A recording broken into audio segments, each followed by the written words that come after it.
नमस्कार दोस्तों, आज के हमारी इस वीडियो में हम आपके लिए संतोषी माता की व्रत कथा लेकर आए हैं। एक समय की बात है, बुढ़िया के साथ बेटे थे, 7 बेटे, जिनमें से 6 कमाते थे और एक न कमाने वाला था। वह बुढ़िया 6 बेटों को अच्छा खाना बनाकर खिलाती, पर सातवें को उन सब का बचा खुचा जूठन खाना खिलाती थी। और वह भोला भाला अपनी माँ की इस चाल को खुद समझ नहीं पाता था। एक दिन वह अपनी पत्नी से बोला, मेरी माँ मुझसे बहुत प्यार करती है। तो उसकी पत्नी बोली, वह तुम्हें सबका बचा खुचा खाना खिलाती है। इस बात पर विश्वास नहीं हुआ।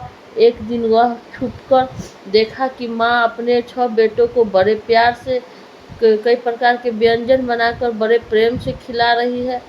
जब वह 6 खाना खाकर उठ गए, तब माँ ने उनके थालियों से जूठन इकट्ठी कर और उसके लिए थाली में परोसे कर रख दिए। जब वह घर आया तो माँ अपने सबसे छोटे लड़के से बोली, खाना खा ले। वह बोला, माँ मैं भोजन नहीं करूँगा, मैं तो परदेश जा रहा हूँ। माँ बोली, कल जाता, आज ही चला जा। वह घर से निकल गया और गौशाला में पहुँचा, जहाँ उसकी पत्नी गोबर के उपले बना रही थी। अपनी पत्नी के पास जाकर बोला, मैं प्रदेश जा रहा हूँ, कुछ समय के बाद आऊँगा।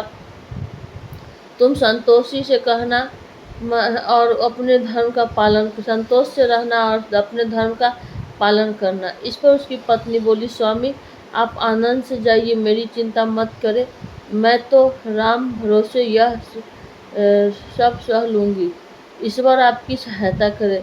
अपनी कोई निशानी मुझे दे दीजिए, जिसे देखकर मैं धीरज करती रहूँगी। इस पर वह बोला, मेरे पास इस अंगूठी के सिवा कुछ भी नहीं है, तो यह रख लो और मुझे भी अपनी कोई निशानी दे दो। वह बोली, मेरे पास तो कुछ भी नहीं है। इस पर वह बोला कि गोबर के भरे हाथ है। वह कहकर उसने अपनी पीठ पर गोबर के हाथ से थाप मार दी। वह चला गया। चलते चलते वह दूर किसी नगर में पहुंचा और एक व्यापारी की दुकान पर जाकर बोला, भाई मुझे नौकरी पर रख लो। व्यापारी को नौकर की जरूरत थी। वह बोला, ठीक है, लेकिन तनख्वाह तुम्हारा काम देखकर ही बताऊंगा। वही रहने लगा और सुबह 7 बजे से रात 9 बजे तक नौकरी करने लगा। थोड़े ही दिनों में वह व्यापारी का सारा लेन देन और हिसाब किताब करने लगा। कुछ ही समय में सेठ ने उसे आधे मुनाफे का हिस्सेदार बना दिया। 12 वर्ष में वह नामी सेठ बन गया। इधर उसकी पत्नी को सास और जेठानियाँ बड़ा कष्ट देने लगी। उसे लकड़ी लेने जंगल में भेजती, भूसे की रोटी देती, फूटे नारियल में पानी देती। वह बड़े कष्टों से जीवन बिता रही थी। एक दिन जब वह लकड़ी लेने जा रही थी, तो रास्ते में उसने देखा एक मंदिर में कुछ औरतें व्रत रख कर रही थी तथा सुन रही थी। तो वह पूछने लगी, यह क्या व्रत कर रही है, तो उसे करने से क्या होता है और यह कैसे करते हैं। एक स्त्री बोली, अपनी संतोषी माता का व्रत है, इसे करने से मनवांछित फल प्राप्त होता है और गरीबी, मन की चिंताएं मुक्त में, कलह, रोग आदि सब नष्ट होते हैं। संतान सुख, धन, शांति और मन पसंद वर मिलता है और दूर गए पति के दर्शन होते हैं। उन्होंने उसे व्रत की विधान बता दी। उसने रास्ते में सारी लकड़ियाँ बेच दी और उन पैसों से गुड़ और चना खरीद लिया और व्रत की तैयारी कर संतोषी माता के मंदिर में पहुंची। माता से दुखी होकर विनती करने लगी, माँ मैं अज्ञानी हूँ और बहुत दुखी हूँ। मैं आपकी शरण में हूँ, मेरा दुख दूर करो माँ। यह सब वह हर शुक्रवार ऐसा ही करती। एक दिन माता को इस पर दया आ गया। वह शुक्रवार उसके पत्र आया। अगले सुबह को पति का भेजा धन उससे मिला। अब वह माता के मंदिर में गई और उनके चरणों में गिरकर रोने लगी। माँ मैं पैसे कब मांगे थे, मुझे तो अपना सुहाग चाहिए। मैं तो अपने स्वामी की दर्शन और सेवा करना चाहती हूँ। तब संतोषी माता ने प्रश्न होकर कहा, जा बेटा, तेरा पति जल्दी आएगा। यह प्रश्न सुन होकर वह घर गई। काम काज में लग गई और उधर संतोषी माता के सफर में उसके पत्नी की याद दिलाई और घर आने को कहा। वह बोला, माँ मैं कैसे जानूँ, परदेश की बात, लेन देन के कई हिसाब क्या बाकी है। माँ बोली, सबसे सवेरे उठकर मेरा नाम लेकर घी का दीपक जलाना और फिर स्थान पर बैठकर सवेरे उठकर उसमें वैसा ही किया। देखते ही देखते सारा लेन देन साफ हो गया और धन का ढेर लग गया। वह खुश होकर घर की ओर रवाना हो गया। उधर उसकी पत्नी रोज लकड़ियाँ लेने जाती और संतोषी माता की पूजा अर्चना करती। एक दिन वह बोली, माँ हाँ यह धूल कैसी उड़ रही है। माँ बोली, बेटी तेरा पति आ रहा है, तू लकड़ियाँ के 3 बोझ बना ले, एक नदी के किनारे रख के, एक यहाँ रख दे और तीसरा अपने सिर पर रख ले। तेरे पति के दिल में उस लकड़ी के इकट्ठे को देखकर मोह पैदा होगा और घर जाकर आवाज़ लगाना, सासू जी लकड़ियों का गटर को भूसी की रोटी दो और फूटे नारियल में पानी दो। इस मेहमान कौन आया है। उसने वैसे ही किया। घर गई, आंगन में लकड़ियाँ का गटर रख कर बोली, सासू जी लकड़ियों का गटर लो, भूसी की रोटी दो और फूटे नारियल में पानी दो। आज मेहमान कौन आया है। यह सुनकर साथ दौड़ी दौड़ी बाहर आई और अपने कष्टों को बुलाने के लिए कहने लगी, बेटी तेरा पति आया है, या मीठा भात खा, भोजन कर और गहने और कपड़े पहनने। इतने में इतना उसका पति बाहर आया और उसके हाथ में अपनी अंगूठी देखकर माँ से पूछने लगा, माँ यह कौन है। माँ बोली, बेटा यह तेरी बहू है, पूरे 12 वर्ष हो गए यह दिन भर घूमती फिरती है, कोई काम काज नहीं करती, तुझे देखकर नखरे कर रही है। वह बोला, माँ मैं तुम्हें और इसे दोनों को देख लिया है, अब मुझे दूसरे के घर की चाबियाँ दे, मैं उसमें रहूँगा। माँ बोली, ठीक है तेरी जैसी मर्जी, और उसकी चाबियाँ का गुच्छा पटक दिए। बेटे ने अपना सामान दूसरे घर में रख दिया। देखते ही देखते उनके राजा के समान हाट बाट हो गए।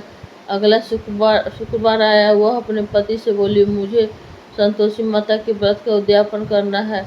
वह बोली, खुशी से करो। तो तैयारियां में लग गई। उसने जेठ के लड़कों को बुलाया। पीछे से जेठानियों ने अपने बच्चों को सिखा दिया, तुम खटाई के बाद खटाई मांगना, जिससे उसका उद्यापन पूरा न हो। लड़कों ने जिम आते ही खटाई मांगी। वह बोली, नहीं नहीं, मिठाई नहीं दे सकती, यह संतोषी माता का प्रसाद है। लड़के बोले, तो फिर पैसे दे दो। भोली भाली समझ नहीं सकी और उन्हें पैसे दे दिए। वह उन पैसों से खटाई लेकर खाने लगे। इस पर संतोषी माता क्रोधित हो गई या राजा के दूध उसके पति को पकड़ कर ले गए। वह बेचारी रोती हुई माता जी के मंदिर गई और बोली, माता यह क्या किया। बोली, पुत्री मुझे दुख है, तुमने अभिमान करके मेरा व्रत तोड़ा है, इतनी जल्दी सब भूल गए। वह बोली, माता मैंने तो कुछ गलत नहीं किया, मैंने भूल से लड़कों को पैसे दे दिए, मुझे क्षमा करो, दोबारा तुम्हारा उद्यापन करूंगी। माता बोली, जा तेरा पति रास्ते में आता हुआ मिलेगा। वहाँ चली गई कि रास्ते में उसे उसका पति आता हुआ दिखाई दिया। उसके पूछने पर वह बोला, राजा ने कि मुझे मिलने के लिए बुलाया था। अगले शुक्रवार उसने फिर उद्यापन किया। जेठ के लड़कों को बुलाया। जेठानियों ने फिर उन्हें सिखा दिया। उसके लड़के भोजन के से पहले बोले, खटाई मिलेगी। तब वह बोली, खटाई नहीं मिलेगी। अब उसने एक ब्राह्मण के लड़कों को बुलाकर भोजन कराया और दक्षिणा दी। संतोषी माता उससे प्रसन्न हो गई और 9 महीने बाद उसके चंद्रमा के समान सुंदर पुत्र हुआ। वह अपने पुत्र को लेकर वह रोजाना मंदिर जाने लगी। एक दिन संतोषी माता सोचा कि यह रोज यहाँ आती है, आज मैं उसके घर जाकर उसका ससुराल देखती हूँ। यह सोचकर संतोषी माता ने वह रूप धारण किया। गुरु और चने से सना मुख, ऊपर मूड के समान होठ, जिन पर मक्खियाँ भिनभिना रही थी। ऐसी सूरत में वह उनके घर गई। उसकी सास बोली, देखो कोई डाकिन आई है, उसे भगाओ वरना किसी को खा जाएगी। सभी घरवाले भागकर घर की खिड़कियां और दरवाज़ा बंद करने लगे। तभी उसने ऊपर से खिड़की से देखा तो वहीं से चिल्लाने लगी, आज मेरी माता मेरे घर आए हैं, आज मेरी माता मेरे घर आई है। उसकी सांस फूली फूली पगली की ये देखकर उतावली हुई बच्चों को भी पटक दिया। बहू बोली, माताजी मैं संतोषी माता का व्रत करती हूँ, यह वह माता है। ऐसा कहकर उसने आखिर किया और माताजी की दरवाजे खोल दिए। सबने संतोषी माता के चरण पकड़ लिए और विनती करके कहने लगे, माता हम मूर्ख हैं, अज्ञानी हैं, पापनी हैं, आपकी व्रत की विधि हम नहीं जानते। व्रत भंग कर अब हमने बहुत बड़ा अपराध किया है। जग माता हमारा अपराध क्षमा करे। माता बहुत खुश हुई। संतोषी माता जिस प्रकार अपने से बेटे की बहू को फल दिया, वैसे ही इस कहानी को कहते सुनते और हुंकार भरते सबको देना। दोस्तों, संतोषी माता को संतोष, सुख, शांति और वैभव की माता के रूप में पूजा जाता है। माता संतोषी भगवान गणेश जी, श्री गणेश जी की पुत्री है। उनका यह व्रत करने से धन व संतान अपनी बहुत इस सुखों में वृद्धि होती है। यह व्रत शुक्ल पक्ष के प्रथम शुक्रवार से शुरू होता है और 16 शुक्रवार तक इसका उद्यापन किया जाता है। शुक्रवार और गुड़ और चने का भोग माता को लगाया जाता है। यह व्रत करने वालों को खट्टी चीज़ों को नहीं खाना चाहिए और न ही हाथ लगाना चाहिए। बोलिए संतोषी माता की जय।